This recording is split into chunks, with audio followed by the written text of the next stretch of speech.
네, 그 소중한 말씀 듣다가 하나 생각난 게 있어서 먼저 좀 말씀드리고자 하는데요. 우리 국민들 가운데 지금 주택을 소유하신 분들이 얼마나 된다고 통계상 나오나요? 자가주택 보유율이 56% 정도 됩니다. 예, 56%. 전국적으로. 예, 전국적으로. 56, 57 이런.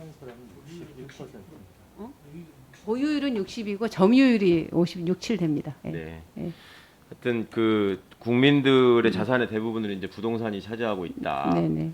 그리고 이제 부동산이라고 하는 것이 또 의식주 가운데 중요한 요건이기 때문에 그거에 대해서 이제 국민들께서 많이 관심을 갖고 또 신경을 쓰고 정부가 또 당연히 서민들의 그 주거 안정을 위해서 애쓰시는 거 굉장히 중요한 일이고 그것 때문에 저희가 모여 앉아 있는 것 같은데요. 저는 이게 이제 국민들의 유일한 재산 증식 수단을 왜 국가가 나서서 방해하느냐라는 말씀은 이제 정치적 프로파간다로서는 유효할지 모르겠는데 저로서는 좀 개인적으로 공감하기가 어려워서 그 부분들은 좀 정책을 입안하고 집행하시는 공직자분들께서는 좀 명확한 관점을 가지고 임해 주셨으면 좋겠다는 당부의 말씀을 먼저 하나 드리겠습니다. 법안 대체 토론이니까 지금 올라와 있는 법안을 보고 좀 느낀 점이 있어서 몇 가지 말씀드리려고 하는데요. 첫 번째는 이게 지금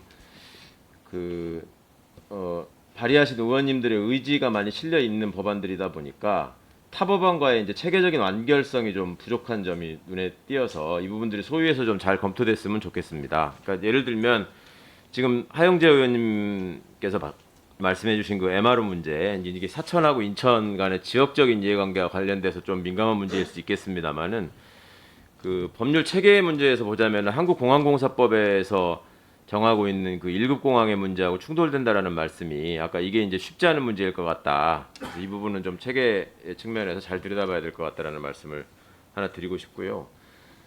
그 다음에 이 그 지역구나 자칫하면 건설사 이익만을 좀 염두에 두고 편드는 법으로 보일 우려가 있는 것들이 좀 있어 보입니다. 그 뭐 개발 제한 구역에서 우리 지역은 빼달라는 법안도 올라와 있는 것 같고.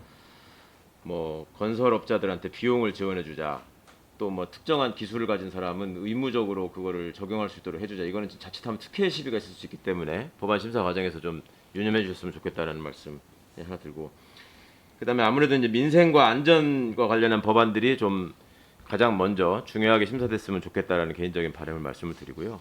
그런 차원에서 지금 생활물류 서비스 산업 발전법이 제정안으로 나와 있는데 이게 좀 이슈가 복잡한 것 같습니다. 이해관계자들도 많고 네네. 그 관련해서 좀 듣다 보니까 그 외국인 노동자 고용 허가 문제와 관련해서 그 총리실이 주관해 가지고 이제 각 부처별 무슨 회의 같은 걸 하는 모양인데 거기서 국토부가 이제 반대를 하시는 바람에 이게 이제 진전이 안 되고 있다고 하더라고요. 네네. 그러니까 이제 이유는 충분히 있으실 것 같은데 이게 결국 생활물류 서비스 산업이라고 하는 것이 그 노동자들의 복지 네네. 관련해 중요하기 때문에 지금 반대하신다는 네, 게 기본 취지죠. 네네. 예, 그러니까 그런 부분들을 좀 빨리 이게 성안이 돼가지고 거기서 일하시는 분들의 고통이 좀 하루라도 빨리 줄어들었으면 좋겠다. 그럼 그것만 해결되면은 외국인 노동자 문제에 대해서 전향적으로 생각하시는 겁니까? 어떻습니까?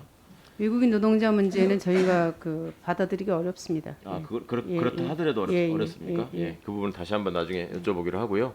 그 다음에 이게 택배 이제 운송하시는 분들하고 문제에서는 대리점하고의 배송 수수료 문제가 있지 않습니까? 네네. 이 부분 이제 과로를 하시는 이유가 배송 수수료가 너무 작아서 생기는 문제들이 많이 있던데 네네. 이게 좀 투명하게 좀 상호간에 이렇게 공유가 되고 그다음에 이런 부분에 대한 감독도 좀 강화되고 또 상호간에 협의가 이루어지면은 그걸 어긴 뒤에는 또 힘을 가진 쪽에다가 어떤 그 힘을 남용했을 때 벌칙을 가하는 거 뭐 이런 것들이 제정 법안에서 좀 함께 논의됐으면 하는 생각이고요.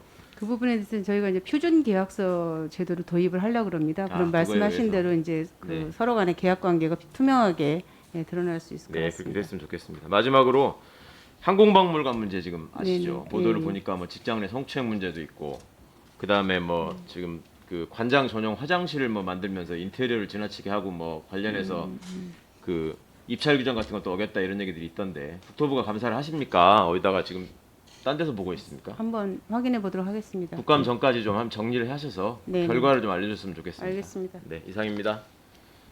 네, 수고하셨습니다. 홍계원 의원님 질의하시겠습니다.